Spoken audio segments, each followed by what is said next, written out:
Ayun pala yun! Paranalia na nakikita namin. O ayan. Lighter, tsaka foil. So ano sila, kumpirmadong gumagamit ng droga. Ayan o. Yorme! Sobrang yabang! Grabe mga kababayan, sumama po kami sa clearing operation ng Manila City Hall. Anong ginawa ni Yorme? Yung kahabaan po ng Paco, Maynila. Yung mga drug addict nagtakbuhan. Naiwan yung mga gamit nila mga kababayan. Grabe ang ginawa ni Yorme. Panoorin nyo po ito. Drug din, pinagiba. Matindi mga kababayan, no? Only Yorme, ano masasabi nyo? Sobrang yabang, ano? Panoorin nyo po ito. So, lagyan natin dito. Itcha na natin.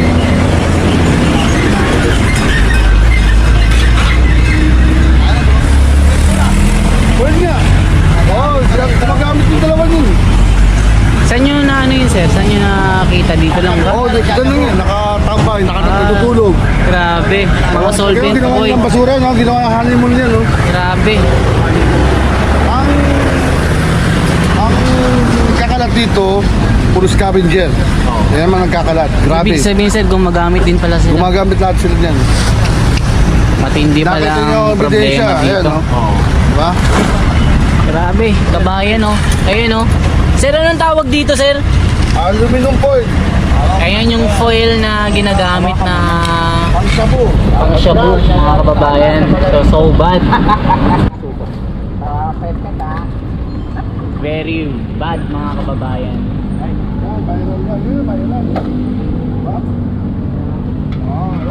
Ayan, lighter, oh. Ano yan yung kamay ko?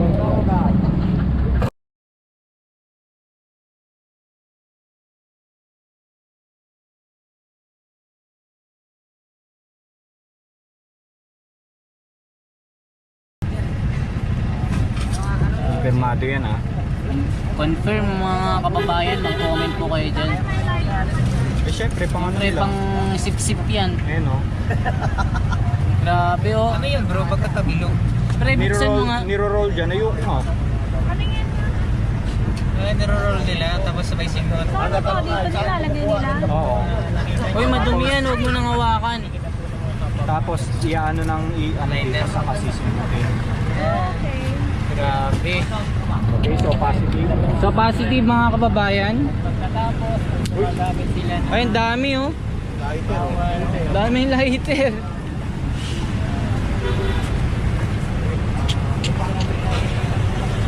Yan, ginagamit nilang shabu pot session ang bangketa. Very bad.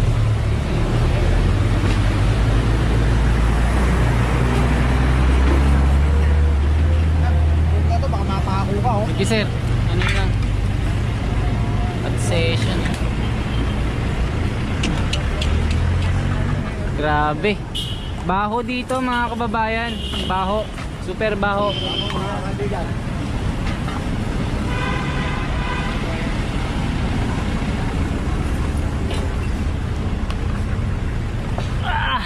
Grabe.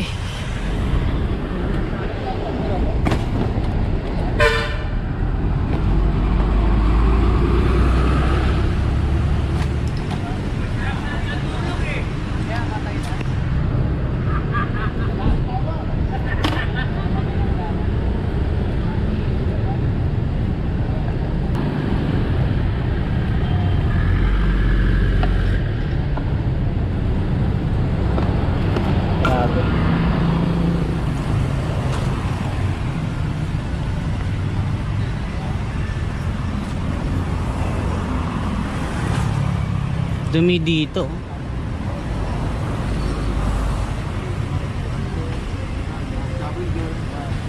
Nagkakalat dito sa mga. Hindi na nililinis tayo. Grabe yung bus. Pero Oo, yan.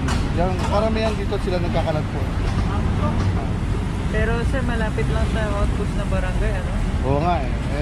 Gabi na sila tumitira yung imaga. Gabi lang. Oo. Saka yung island natin, parang Oo, parang dumi. Nakita yung island natin, dumi, di ba? Oo. Grabe. Wala po. Oo, hindi. Pagbalik namin, mga ilang araw, andyan ulit sila. Meron ulit kami. Nakita nyo naman yung video natin. Hindi pa nakakaupo si Yorme. Kahit sa June 30 pa yung kanyang pag-upo bilang ama ng taga Manileño. Pero ginagawa niya na ang kanyang trabaho. Nakita niyo naman mga kababayan, kaliwaan po ang mga paglilinis ng mga bangketa sa buong Kamaynilaan. Itong nakita niyong video na ito, kasama po namin itong Manila City Hall clearing operation.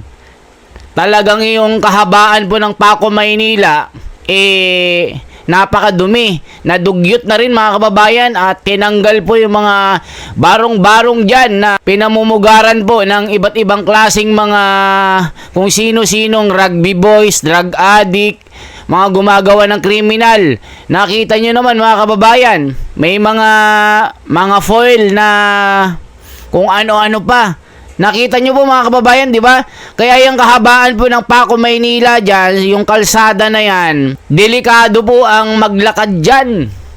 Sabi ko sa inyo yung dapit hapon, paggabi na, lalo na yung mga yung mga galing trabaho at inabot ng gabing-gabi, tapos dadaan ka dyan. Naku po, delikado ang buhay mo.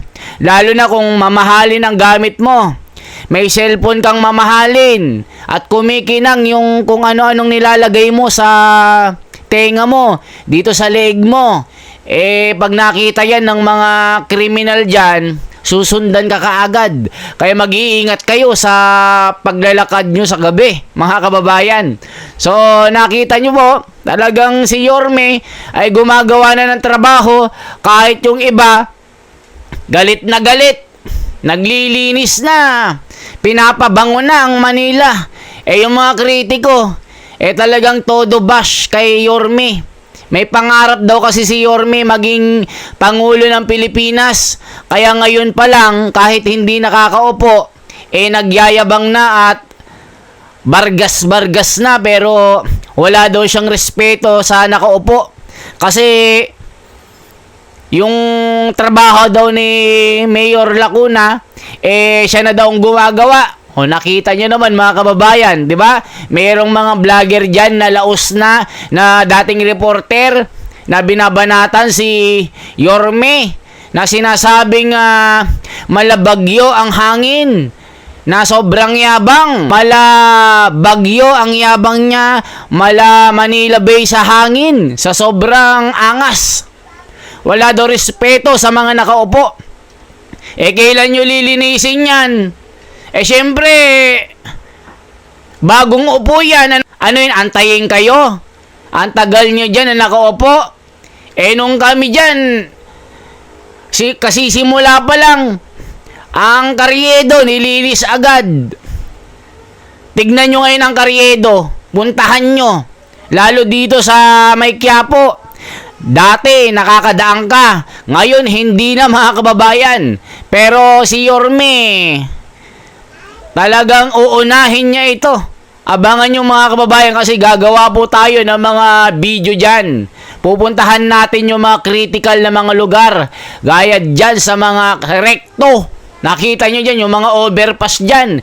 Nilinis ni Yorme yan. Pinabomba niya ng mga tubig ng bombero. Kita nyo yung tunnel ng Manila. Binomba ng tubig, nilinis. Kasi puro tae na kasi mga kababayan.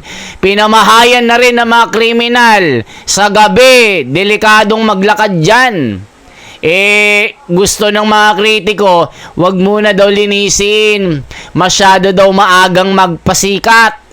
Kasi sabi ng mga kritiko, mga talunan, artista daw si Yorme. Showbiz kasi. Hindi pa nakakaupo yung kanyang upuan doon, atat na atat ng umupo daw. Kaya galit na galit sila.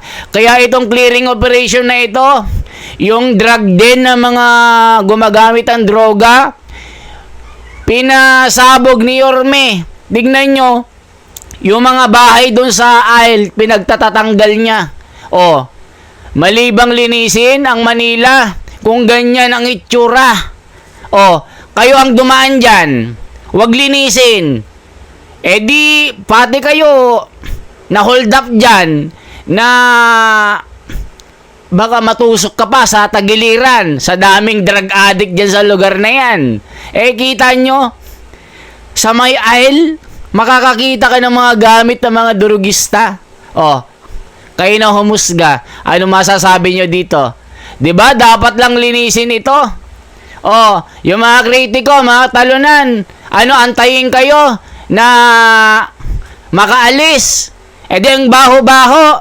Ang gusto kasi ni Yorme, pag nanumpa na siya, mabango yung hangin. Eh, di ba yung Loton, ang lapit lang sa City Hall? Gusto mo pag nanumpa si Yorme, ang baho-baho ng hangin? O, sige nga.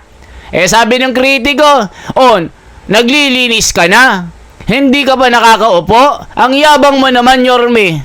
Ganyan ba yung mga artista? Masyadong maangas. Manila Bay sa Bagyo ang hangin. Ganon sila mga kababayan eh. Ano masasabi nyo dito? Ang tagal-tagal nyo dyan. Yung pinaganda ni Yorme na Manila City Hall. Di ba may mga bandal-bandal na yan? Tignan nyo, dati ang ganda-ganda, ngayon ang dumi-dumi na. Tignan nyo yung fountain dyan. Dati laging nakapintura yan. Ngayon, di naliligo. Pati yung itong maraming squatter dyan sa part na yan, sa Bonifacio. Dati wala kang makitang plastic. Nung dumaan ako dyan, ang dumi-dumi. Tapos magre-reklamo kayo na pinapalinis si Mayor Isko. Kasi talunan kayo. Hindi nanalo yung mga manok nyo. Wala bang gatas-gatas? Hindi na kayo makagatas kay Yorme. Tignan nyo. Sabi ng mga kritiko, ay pasikat yan. May ambisyon yan sa 2028. Gusto maging Pangulo. Okay nang mag-ambisyon. Basta ginagampanan ang trabaho. Kayo, wala kayong ginagawa. Sahod dito, sahod doon. Buwan-buwan sumasahod pero di gumagawa ng trabaho. Ngayon hindi pa nakakaupo. Nagpapasabog na ng pangalan. Dapat lahat ng mga mayor mayayabang. Bargas. Tignan nyo, hindi pa nakakaupo. Matunog na. Ganyan dapat. Maangas, mayabang. Gusto ko ng mayabang. Basta, total performer. Hindi yung tagal nang nakaupo, walang ginagawa. Kayo ang masasabi nyo. Mga kababayan, anong masasabi nyo? Yung kuta ng mga durugista, pinagiba ni Yorme. Sinong makakagawa niyan? Yung mahabang kalsada na yan, pinamahayan ng mga gumagamit ng droga. Hindi pa nakakaupo, pinagiba lahat. Pinatugis niya lahat. Tignan, nagtakbuhan yung mga durugista. Pagdating ng clearing operation, nagtakbuhan. Iniwan yung mga gamit doon. Dapat lahat ng mga mayor mayayabang. Okay sa akin yan. Mayabang, maangas, kinakatakutan. Ganyan ang mayor. Hindi yung sasabihin nyo, nagpapakitang gilas si Yorme. Anong papakitang gilas? Nakita nyo naman, last term niya. Gumandang Maynila. Nung wala siya, biglang naging dugyot, napabayaan. Tignan nyo yung Divisoria. Sumikip. Diyan sa Carriedo, Quiapo, Recto. Sumugod pa kami sa bahay ng mga gumagawa ng peking mga dokumento. Experience sa amin yan. Kasama namin si Yorme. Kahit gusto ko yung mga mayayabang na mayor. Gusto ko yung mga maaangas, pasikat. Gusto ko yan basta nagtatrabaho. Kayo tatanungin ko, gusto niya ba tayo tahimik lang? Kayanan na mayor? Sige nga. Comment nyo po. Isang like, isang share po, isang subscribe.